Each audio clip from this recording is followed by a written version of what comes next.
여러분 안녕하십니까? 안녕하세요. 무척 오랜만에 뵙는 것 같습니다. 우리가 한 두 타임을 이렇게 건너뛰고 오늘 9월 이제 이 둘째 주에 이렇게 모여서 또 이렇게 말씀을 함께 나눌 수 있도록 하신 것을 우리 주님께 감사를 드립니다. 오늘 저는 하나님께서 우리를 위해서 하늘에서 지금 진행하고 계시는 조사심판에 대한 것을 함께 좀 살펴보려고 그렇게 생각을 합니다. 우리 한번 성경을 먼저 한번 볼까요? 구약성경 전도서를 한번 보겠습니다. 전도서 12장 14절입니다.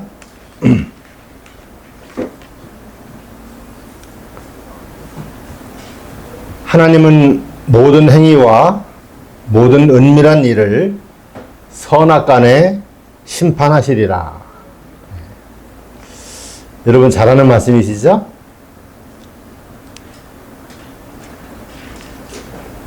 그리고 고린도후서에 있는 말씀을 보겠습니다. 신약성경 고린도후서 5장 10절에 있는 말씀을 보겠습니다.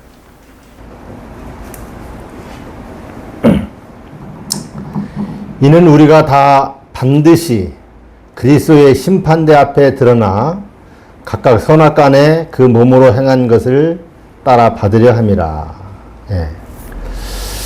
여기에 보면은 이 하나님의 심판이 하나님의 조사하는 일이 있을 것을 말씀을 하시고 계세요. 하나님은 모든 행위와 우리의 모든 은밀한 일을 선악간에 심판하실 것이다. 그렇게 말씀하셨어요. 그리고 고린도후서에 보면은 우리가 다 반드시라고 그렇게 말씀해요. 반드시. 하나님을 믿는 백성들 반드시 그리스도의 심판대 앞에 드러나 각각 선악간에 그 몸으로 행한 것을 따라 받으려 함이라. 이 외에도 이 조사심판에 관한 말씀을 많이 하셨는데 이렇게 이 두 절만 좀 찾아보고요. 여러분 이 조사심판이라는 그 가르침이 상당히 좀 예민한 가르침입니다. 지금 다른 교회에서 우리 재림교회를 비난하는 것 중에 무엇을 비난하고 있습니까?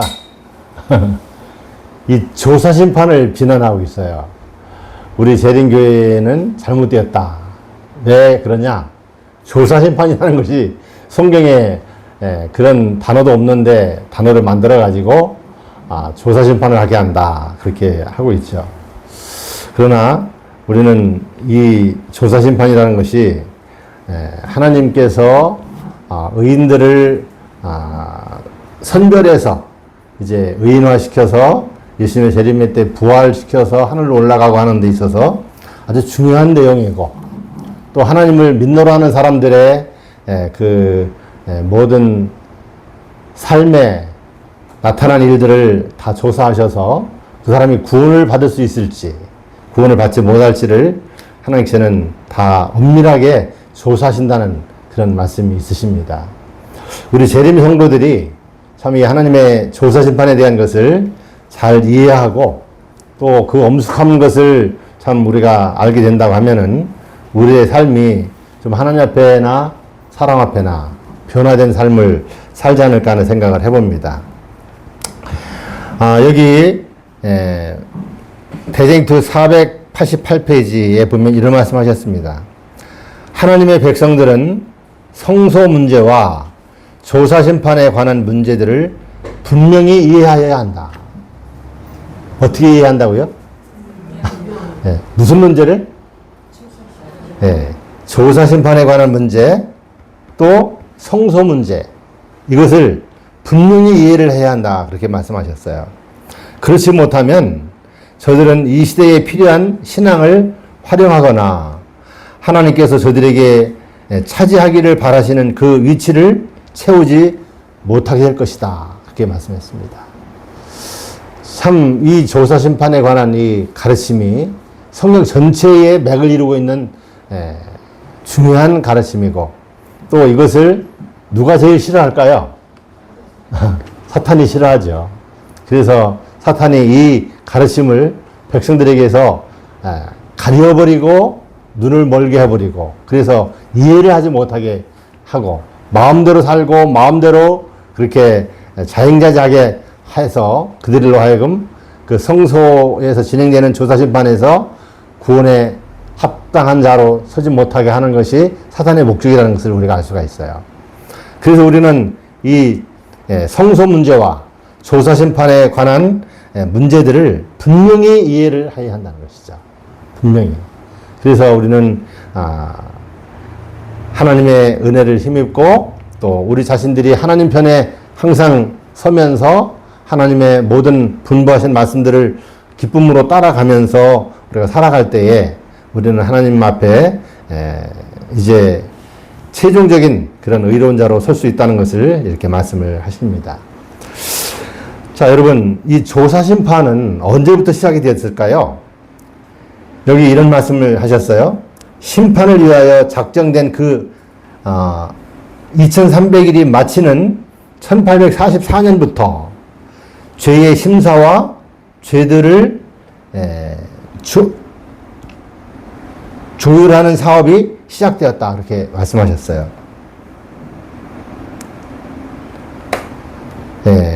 심판을 위하여 작정된 2300일이 마치는 2300일이 언제 마쳤습니까? 2300일이 1844년 10월 22일에 마쳤죠. 네. 바로 예수님께서 2300일이 마치는 그 해에 예수님께서는 하늘 지성소로 들어가셨다 그렇게 말씀하셨어요. 그래서 1844년 10월 22일에 예수님께서는 성소 봉사를 마치시고 지성소 봉사를 위해서 하늘 지성소로 들어가셨다. 여러분, 하늘 지성소로 들어가는 장면을 누가 봤습니까? 예? 그 지성소로 들어가는 걸 본 사람이 있죠? 하이람 에드슨? 예. 그 재림을 고대하고 기다리고 참 1844년 10월 22일이 이제 예수님이 재림하신다는 그런 것을 이해하고 기다렸던 사람들 중에 10월 20일이 지나도 어떻게 해요? 예수님이 오시지 않았어요. 그래서 그들은 왜 예수님이 안 오셨을까? 뭐가 잘못 있는가 하면서 여러 날 동안을 아주 심한 고심 가운데 무엇이 잘못되는가 하는 것을 살피면서 또 자기들의 무엇이 부족한지를 좀 가르쳐달라고 하나님 앞에 기도하면서 여러 날을 시간을 보내다가 하이람 에디슨이 이렇게 옥수수 밭을 지나다가 갑자기 하늘이 열리면서 예수님께서 어떻게 해요? 지성소에서 이제 성소에서 지성소로 들어가시는 장면을 보게 된 거예요. 그러면서 10월 22일이 예수님이 이 땅에 재림하셔서 땅을 정결케 하시는 것이 아니라 5800년 동안 하나님의 백성들의 모든 하나님을 믿노라 하는 모든 사람들의 그 행적을 이제 조사하시고 심판하시기 위해서 하늘 지성소로 들어가신다는 것을 깨달은 거예요. 그래서 그것을 이제 같은 동료들에게 이야기하고 그들에게 그것을 연구하고 성소를 연구해서 드디어 하늘 지성소로 들어가셨다는 결론을 얻으시게 된 것이죠. 그래서 그들에게 이제 다시 예수님의 재림을 전파해야 할 사명을 부여받게 되었고, 그들은 이제 성소 기별을 더 깊이 연구해서 하나님께서 우리 인류를 어떻게 심판하시고 어떻게 구원하신가 하는 그 진리를 발견하게 된 거예요. 그래서 1844년 10월 22일에 예수님께서는 하늘에 들어가게 되었고, 하늘 지성소에서 이제 죄의 심사와 죄들을 다 살피는 그런 사업이 시작되었다고 대쟁투 485페이지에 그렇게 말씀을 하시고 계십니다.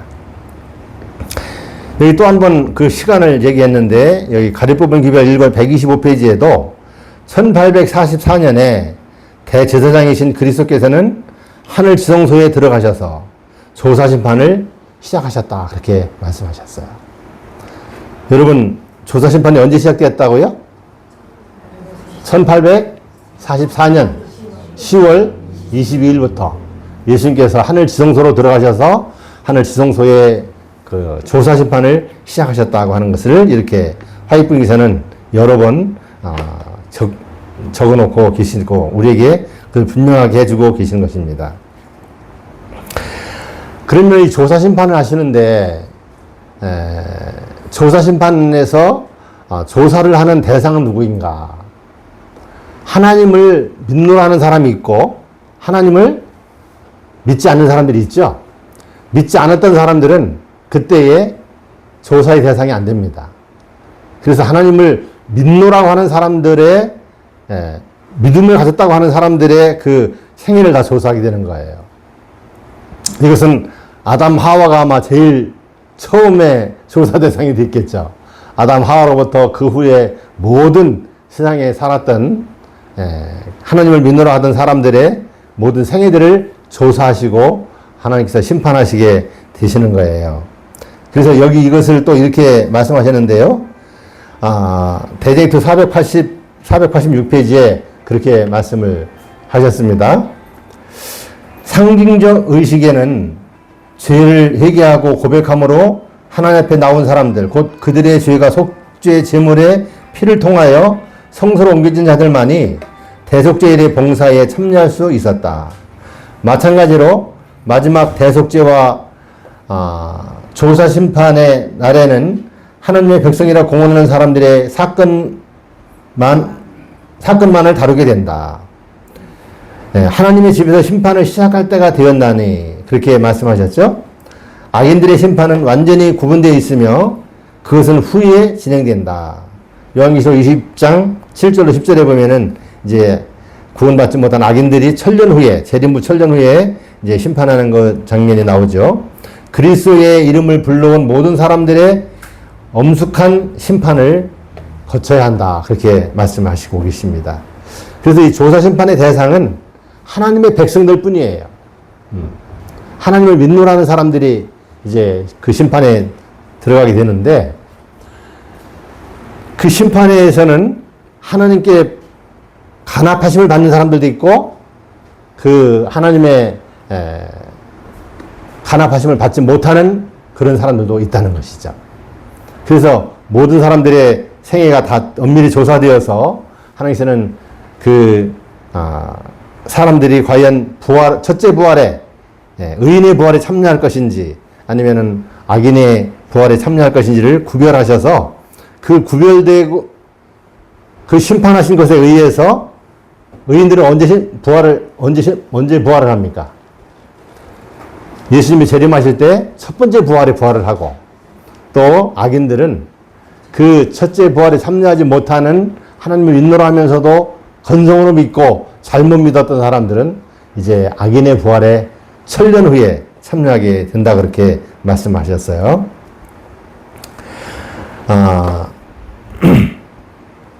의인들은 심판 때에 생명의 부활에 합당한 자라는 선고를 받고서야 비로소 부활하게 될 것이다.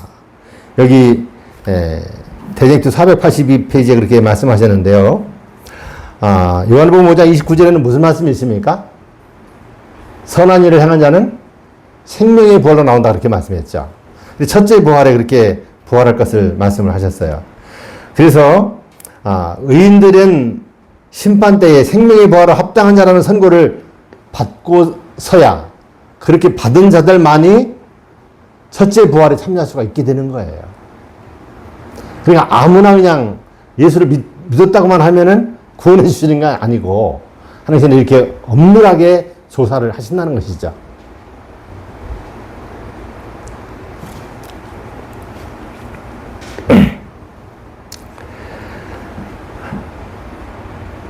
누가 죄를 회개하고 그리스도를 믿는 믿음으로 속죄의 은혜를 받을 자격이 있느냐 하는 것을 결정하기 위하여 기록책을 조사하는 일이 있어야 한다. 이것이 바로 조사심판이죠. 다니엘서 7장 10절에 보면은 심판을 베푸는데 책들이 펴졌더라 그렇게 말씀하셨어요. 책들. 이 책들은 무슨 책일까요? 하나님의 심판대 앞에서 책들이 펴졌더라고 했는데 그 책들은 무슨 책일까요?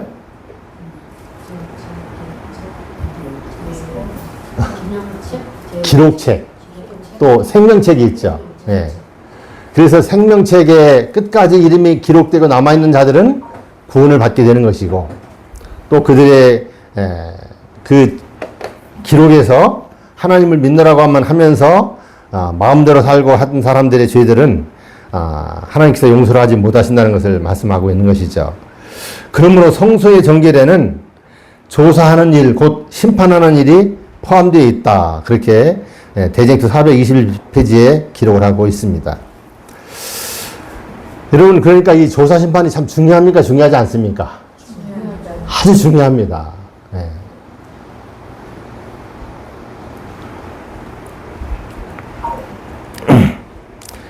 자, 하늘의 책의 기록에 의해서 이제 사람들은 심판을 받는다는 것이 이렇게 말씀에 의해서 기록이 되었는데, 여기 초기 문제 53페이지 보면 이런 말씀이 또 있어요. 생명책과 사망책이 놓여 있다. 여러분, 하늘에는 책이 몇 종류가 있습니까? 네? 그 세 종류죠. 하나는 생명책, 제일 좋은 것부터 생각하고, 생명책이 있고, 또 하나는 기념책이 있어요. 기념책. 그것은 뭐예요? 우리가 그리스도의 이름으로 냉수 한 그릇이라도 목마른 자들에게 나눠준 모든 선한 행위들이 다 기록되는 거예요. 그리고 또 한 가지 뭐가 있어요? 기록책이 있어요. 죄의 책. 그래서 이 모든 태어나서부터 죽을 때까지 있었던 모든 행위들을 선사들은 다 따라다니면서 어떻게 해요? 다 살피고 있고 또 그 모든 일들은 기록되어 있다는 사실이에요. 여러분, 지금도 여기에 천사가 몇 분이 계실까요? 여기 우리 인원만큼 천사들이 우리 곁에 다 있어요. 또 누가 있어요? 악한 천사.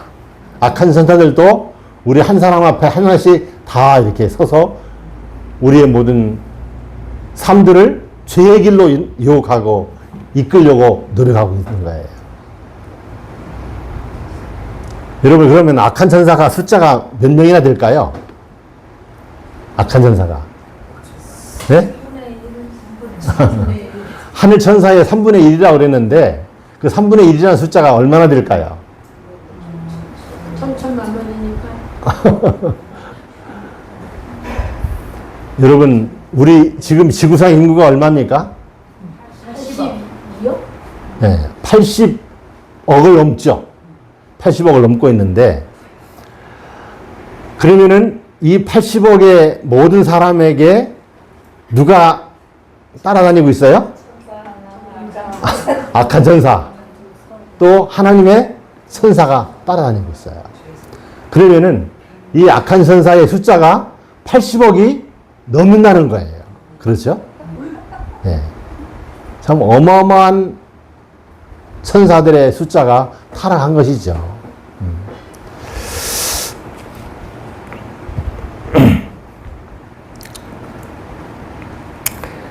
누가 죄를 회개하고 그리스도를 믿는 믿음으로 속죄의 은혜를 받을 자격이 있느냐 하는 것을 결정하기 위하여 기록책을 조사하는 일이 있어야 한다. 그러므로 성소의 정결에는 조사하는 일, 곧 심판하는 일이 포함되어 있다. 그렇게 말씀하셨어요. 여기 대쟁투 421페이지에 있는 말씀입니다. 그래서 우리 하나님을 믿는다 하는 사람도 얼마나 진실한 믿음으로 하나님을 믿는지, 또 하나님을 대충 그냥 믿는지, 또 뭐 은밀한 모든 생활에서 어떤 행동이 나오는지 그런 것을 다 어떻게 해요? 하나님의 천사가 기록을 하는 거예요. 다 기록을 해가지고 그것을 이제 또 누가 심판을 해요? 조사를 하늘에서 하시는 거예요. 예수님이 이제 최종 판결을 하실 테죠. 그리고 그 조사하는 일에 또 협력하는 하나님의 천사들이 있겠죠. 그래서 이 사람은 이렇고 이렇고, 그런데 아무리 많은 죄를 지었다 할지라도 진정으로 회개하고 용서를 구하고 그리스도를 나의 구주로 믿고 그리스도를 따른 사람들은 과거를 다 용서하시고 의인으로 받아주시지만, 하나님을 믿노라 하면서도 세상 사람과 별다른 차이 없이 그렇게 행동하고 악을 행하고 은밀한 죄들을 행한 자들은 어떻게 해요? 하나님께서 그것을 다 보시고 이 사람을 구원에 합당치 않다 해서 그 구원받는 부활할 백성들의 의인의 자리에서 제외시키는 거예요. 여러분 참 얼마나 마음 아픈 일이겠습니까? 그렇죠? 네. 그래서 이러한 조사하는 일이 있어야, 또 그 분명한 증거들과 자료들이 있어야 나중에 그 사람들이 나는 왜 구원을 안 해주십니까? 내가 예수 믿었는데 왜 안 해줍니까? 했을 때 하나님께서도 어떻게 해요? 그 자료들을 다 보여주시고 너는 이런 일을 했기 때문에 구원에 합당치 않고 그래서 구원에서 제외됐다. 그렇게 말씀하실 수가 있는 거고, 또 의인으로 하나님 앞에 범죄하며 살았다 할지라도 나중에 진정으로 회개한 사람은 구원의 자리에 참여하게 되는 것이죠. 그가 얼마나 진정한 회개를 했고 죄에서 돌아섰고 그리스도를 참으로 구주로 굳게 믿고 그리스도를 따르는가 하는 그 기록을 통해서 하나님께서는 이제 그 사람을 구원할 수도 있고 한 것이에요. 그렇기 때문에 모든 사람이 다 똑같이 일정한 그런 신앙생활을 한 것이 아니고 각자 자기 원하는 대로 하고 생애했기 때문에 하늘에서는 뭐가 반드시 있어야 되는 거예요? 조사하는 일이 있어야 하고 또 결정하는 일이 있어야 한다는 것이죠. 생명책과 사망책이 놓여 있다. 생명책에는 성도들의 행실이 기록되어 있고 사망책에는 악한 자들의 나쁜 행실이 기록되어 있다. 이 책들에 의하여 사람들이 심판을 얻는다. 예. 참 하나님은 이렇게 그냥 대충 하는 것이 아니에요. 하나님은 모든 것을 세밀하게 하시고 정확하게 하시고 분명하게 하시는 거예요. 그래서 하나님께서는 참 사람들을 다 멸망시키려고 하는 것이 아니라 또 다 구원하실 마음은 있으시지만 구원에 합당하지 않고 자기가 그것을 거절했을 때에는 그 구원에서 제외하는 것이죠. 왜냐하면 영원한 안전한 하늘을 위해서 그것을 배제하고 그 사람이 그걸 원했기 때문에 또 그 구원에서 제외될 수가 있게 되는 것이에요.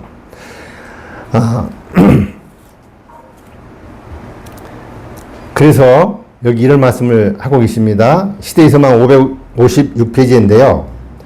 여호와께 성결이란 말은 일기장과 장부와 증서와 영수증과 환어음에 기록되어야 한다 그랬어요.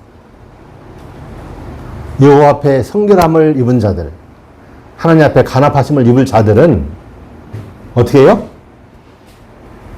우리의 일기장, 또 장부, 증서, 영수증, 환어음 모든 거래에 있어서 정말 정직하고 진실하고 투명하고 깨끗해야 한다는 것이죠. 이것이 그리스도인의 마땅히 행할 일이라는 것을 말씀하셔요. 하나님께서는 교회증언 5권 627페이지에 보면은 우리가 어디에 있든지 우리가 무엇을 하든지 하나님은 이 모든 일들을 다 보고 계신다 그랬어요. 보고 계신다. 하나님의 눈에서 가려지고 숨겨지고 하는 일은 없을 것이라는 것이죠. 모든 사람의 모든 일거수일투족들이 전부 다 하나님께서는 다 살피고 계시다는 것을 여기에 이렇게 말씀을 하고 계신 거예요.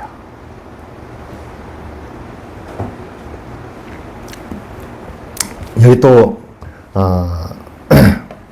대쟁투 있는 말씀인데 한번 좀 긴데 좀 잘 들어보시기 바랍니다.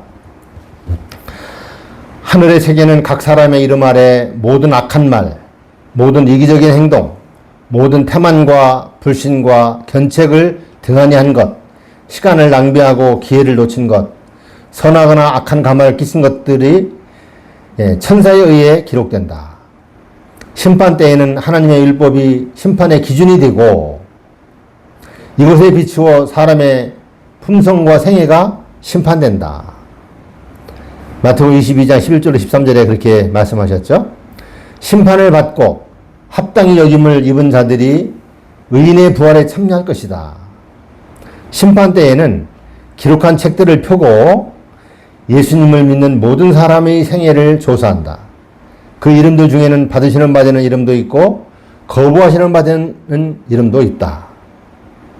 누구든지 회개하여 하나님께 사함을 받지 않고 그냥 죄의 기록을 남겨두는 자는 그 이름이 생명책에서 지워진다.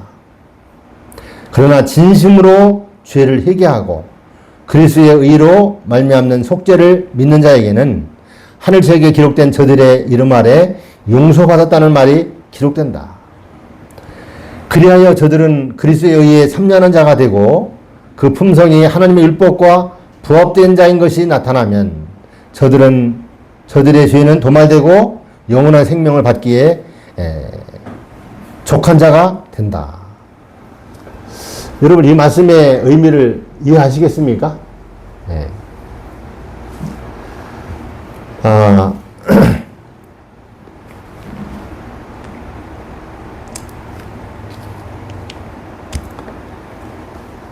우리가 예수를 알게 되었어요.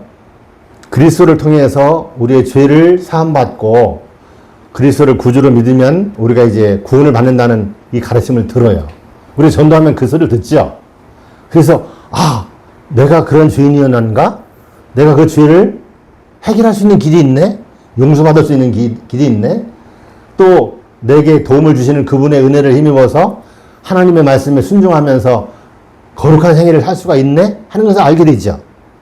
그러면은 그 사람이 나도 이제 그 주님을 따라야겠다 하고 따라가지 않습니까?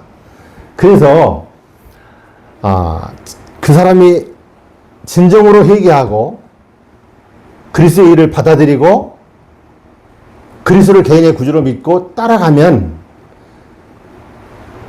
그 사람의 생애를 기록한 모든 기록책이 있을 거 아니에요. 그 죄의 목록들이 많이 있는데 죄의 모든 것들이 다 낱낱이 기록되어 있는데 그 밑에다가 어떻게 한다 그랬어요? 용서 받았음 그렇게 기록한다는 거예요. 네. 용서 받았음. 그런데 이것을 잘 모르는 사람들은 어떻게 하느냐면은 예수를 영접하고 예수를 믿기만 하면 모두 다 죄가 사함받는다 그래요. 모든 죄의 기록들이 다 제거된다 그래요. 다 하나님께 지워주신다는 거예요. 그러나 예언의 신은 우리에게 그렇게 말씀하십니다.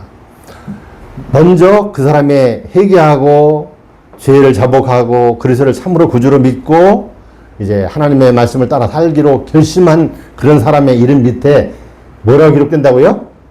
용서라고 기록된다는 거예요. 그런 다음에 그 사람의 생애를 또 하나님께서는 보시는 거예요. 왜냐하면은 어떤 사람들은 그렇게 회개한 것처럼 하고 하나님을 믿다가 어떻게 해요? 또 타락하는 사람이 있잖아요. 또 죄를 짓고 뭐 적당하게 또 그냥 믿는 사람이 안 믿는 사람이 알지 못하게 또 그렇게 신앙생활하는 사람들도 있잖아요. 하나님은 그럼 죄를 다 완전히 용서했다가 또 어떻게 죄를 또 그냥 다시 기록하고 할 수가 없으시지 않습니까? 하나님께서는 하실 수는 있지만 그렇게 하시지 않으시는 거예요. 그래서 우리의 얼마나 참 진정한 마음으로 끝까지 하나님을 섬기고 하나님의 말씀을 따라 사는지를 하나님은 보신다는 것이죠. 그래서 우리의 모든 그 죄의 기록들은 이제 용서받았다는 그런 기록을 남겨놓고 또 그 사람의 생애를 계속해서 주시해보고 살펴보시는 거예요. 그 사람을 멸망시키려고 하는 것이 아니라 그 사람을 정말 중심으로 얼마나 하나님을 사랑하고 하늘의 의를 사모하는지, 하나님의 의를 따라 사는지를 보시려고 하시는 것이죠. 그래서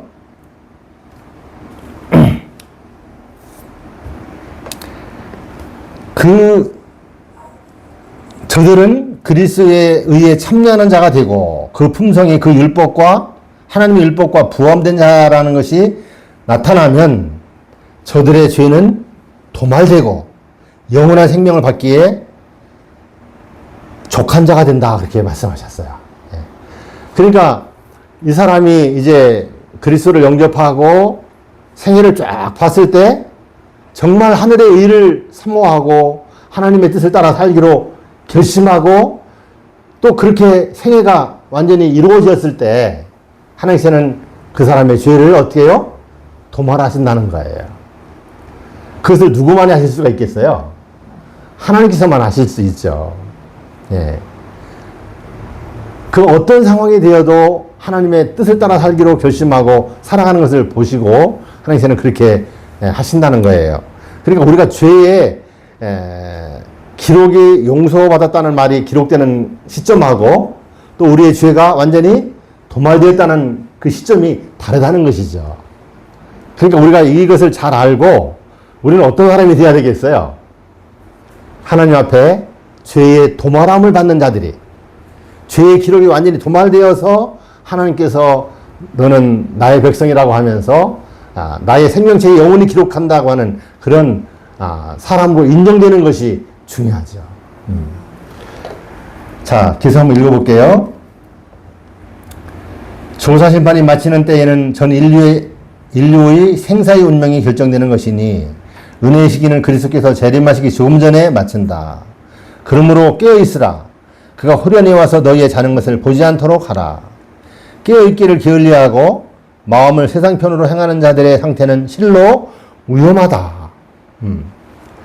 깨어있고 깨어있는다는 것이 뭐냐면은 하나님의 모든 말씀대로 사는 것을 얘기하고 있는 거예요. 깨어있기를 게을리하고 마음을 세상 편으로 행하는 자들은 실로 위험하다, 그렇게 말씀하셨어요. 사업가가 이득의 마음을 빼앗기고 향락을 즐기는 자가 방종한 대로 나아가고 유행을 따르는 자가 몸을 단장하기에 겨를이 없을 때 바로 온 세상의 심판관이신 예수님께서 달아보니 부족하다고 선고를 내리시는 때가 되지 않는다고 누가 등이 말할 수 있는가, 그렇게 말씀합니다. 우리가 이렇게 엄숙한 때에 살고 있다는 사실을 말씀하고 있습니다. 우리는 한순간도 한 행동도 함부로 사용하고 함부로 그렇게 처신해서는 안 될 때를 지금 우리는 살고 있다는 사실이에요. 참 나는 아직도 살 날이 많이 남았어. 그러면서 마음대로 살면은 어떻게 되겠어요? 참 위험하죠. 그건 위험한 거라고 그랬어요.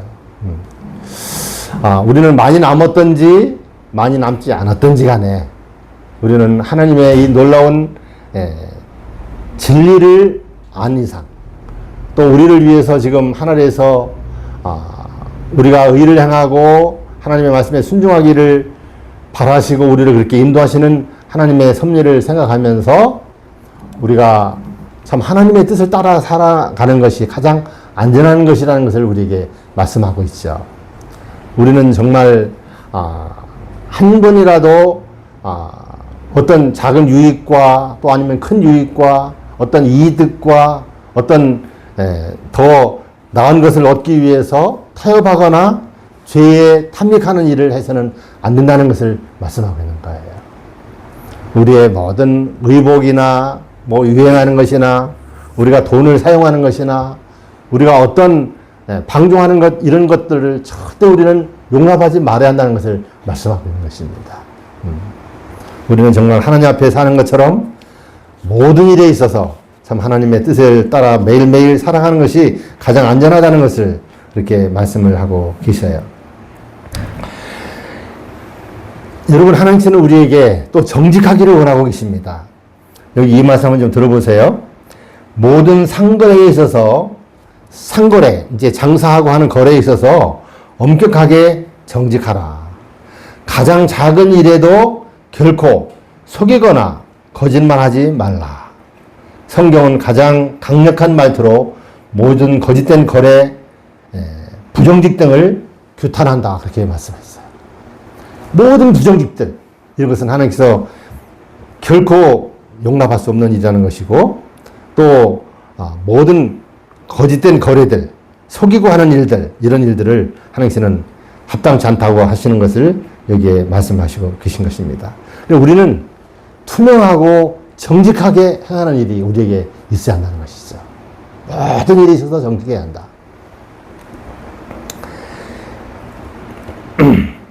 파이프님께서 다가오는 심판의 광경을 계시로 본 것을 기록한 말씀인데요. 1897년 10월 21일 주님의 영이 내게 임하여 나는 다가오는 심판의 광경을 보았다. 진리를 공언하는 사람들의 죄가 기록되어 있었다. 누가 구원을 받을 수 있는가? 누가 하나님 앞에 의롭게 설 것인가? 누구의 옷에 흠이 없는가? 누가 순결하고 거룩한 하나님의 눈앞에서 무죄한가? 그분의 눈이 각 개인에게 머물게 되자 떨림이 그들을 사로잡았고 그들의 얼굴은 창백해졌다. 그들은 자신들이 하나님의 자비를 너무 많이 주장한 것을 보게 되었다.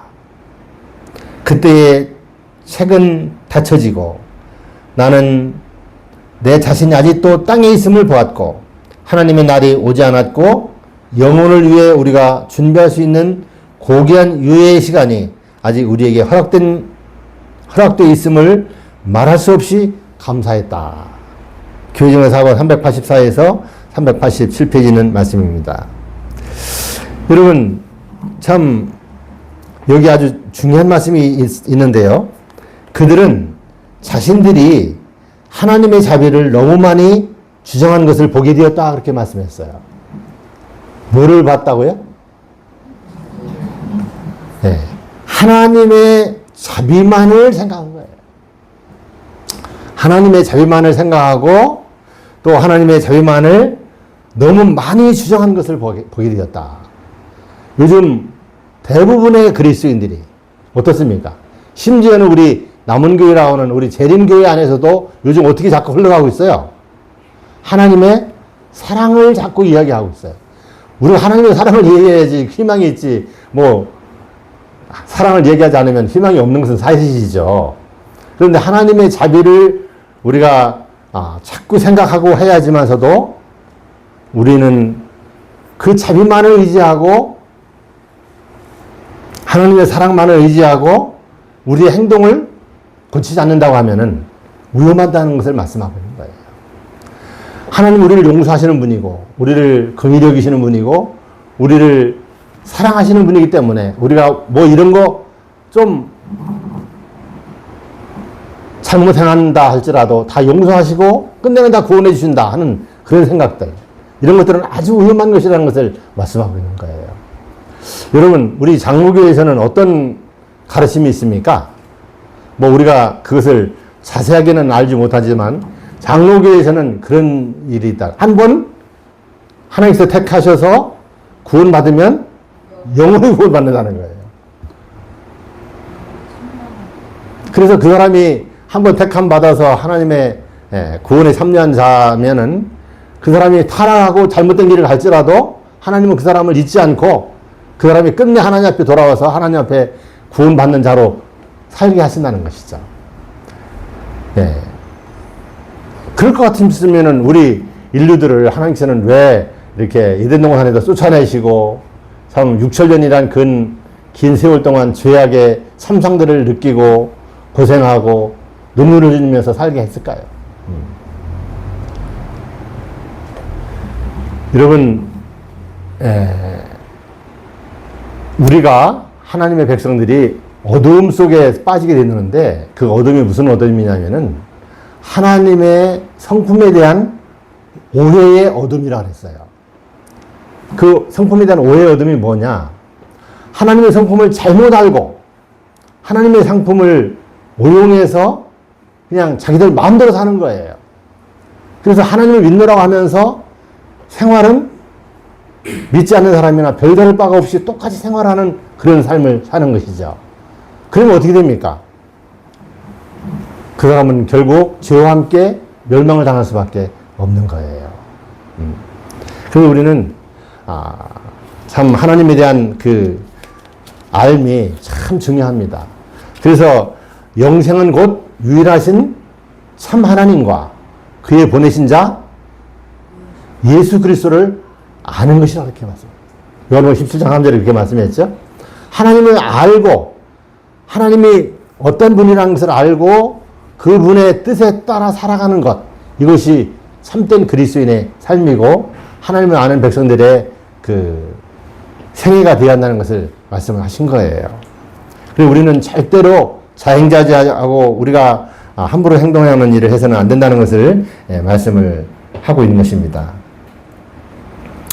그래서 화이분께서는 하나님의 그 심판이 이렇게 임할 것을 알면서 화이분은 아직도 땅에 있으면서 아직도 살아있고 그 죄를 회개할 수 있음에 대해서 그는 하나님 앞에 감사했다 이렇게 말씀했어요.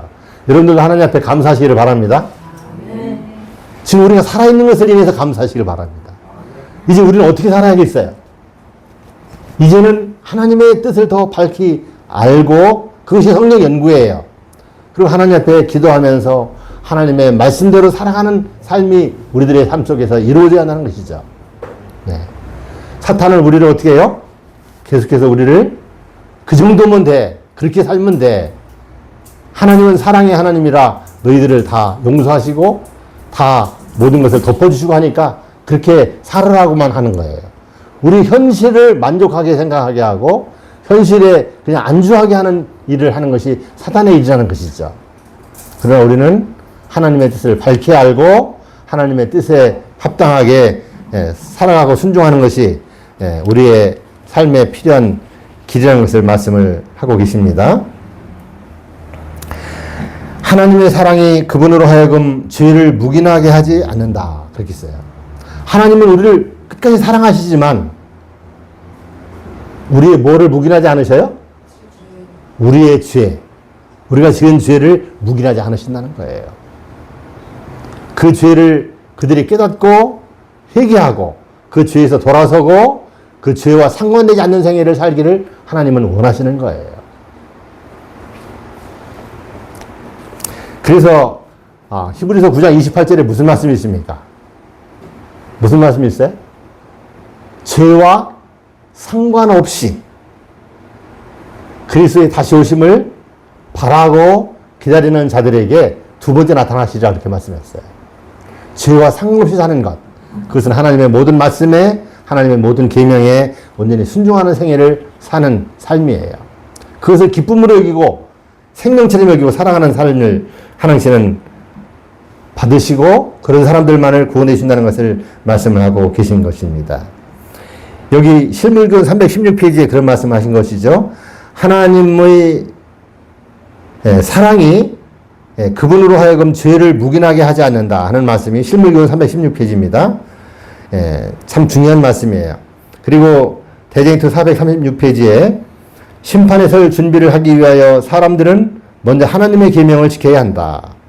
이 계명은 심판의 때에 품성의 표준이 된다. 그렇게 말씀해요. 심판의 때에 뭐가 된다고요? 품성의 표준이 된다는 거예요. 여기 이수연 목사님께서 그래서 교회의 제목을 뭐로 붙였어요? 십계명 회복 선교회라. 참 거룩한 이름이에요. 네. 그렇지 않습니까? 바로 십계명을 회복시키는 것. 지금 십계명을 어떻게 놨어요, 사단이? 완전히 그냥 시궁창이 그냥 다 쓸어서 사람들이 보지 못하게 만들어놨잖아요.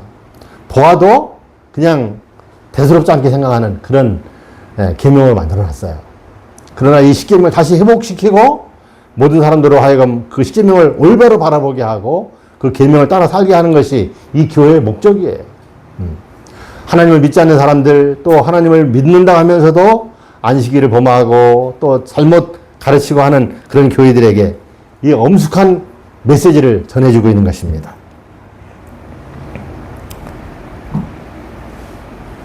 여기 교회증언 4권 15페이지에 보면은 엄밀한 품성의 조사를 견딜 품성을 완성하기 위하여 열심을 내야 한다. 그렇게 말씀했어요.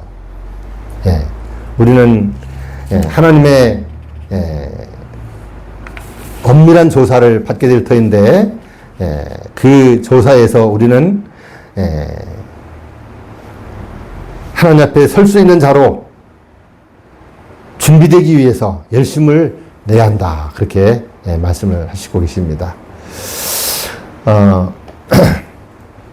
여기 교회 성경주석 5권 1099페이지 세상에 태어난 사람은 누구나 그 율법으로 심판을 받아야 한다. 하나님의 율법으로 하나님의 십계명으로 세상에 태어난 사람은 누구나를 막론하고 다 심판을 받아야 할 것이다. 그렇게 말씀을 하시고 있습니다. 여러분 그것이 성경의 말씀이죠? 예. 교회증언 9권 48페이지에 보면은 모든 죄를 고백하고 잠자리에 들어가라. 우리가 잠자리에 들어갈 때도 어떻게 해야 돼요?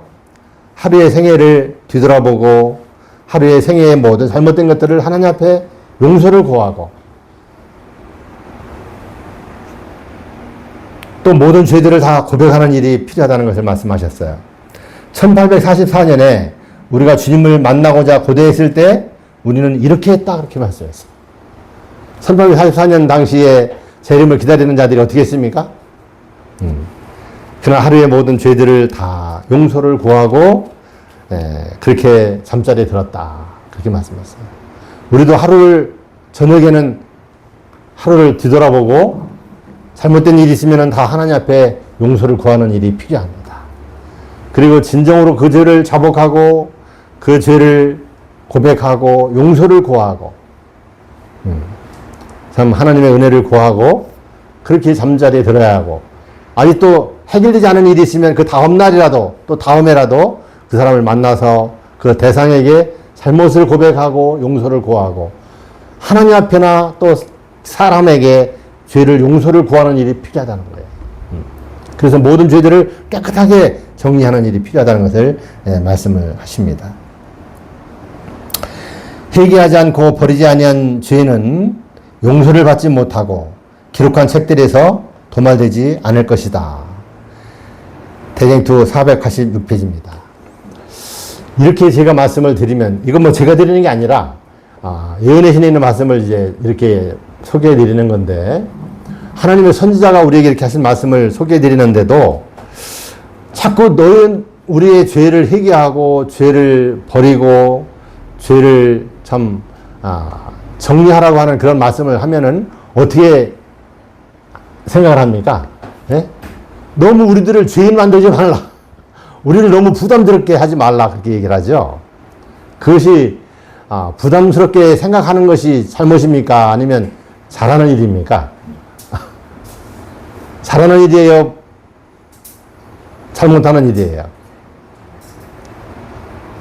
우리의 죄를 우리가 깨닫고 발견하고 그 죄를 회개하게 하는 것이 필요하죠.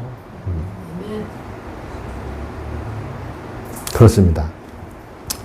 그냥 덮어주고 감싸주고 그냥 이렇게만 하는 것은 하나님의 뜻이 아니에요. 죄를 죄라고 지적하기를 두려워하지 말라고 그렇게 말씀했어요. 우리 이수자 목사님께서 그냥 강하게 분명하게 이렇게 말씀하신다는 그 말씀에 대해서 저도 공감을 합니다. 정말 우리가 그런 용기가 필요해요. 하나님께로 돌아오라. 하나님의 말씀에 순종하라. 하나님의 말씀은 이렇다는 것을 분명하게 제시해주고 그들이 그것을 받아들이지 않고 그 길을 계속하면 그들에게는 멸망이 있다는 것을 분명히 얘기해주는 것. 이것이 필요한 거예요.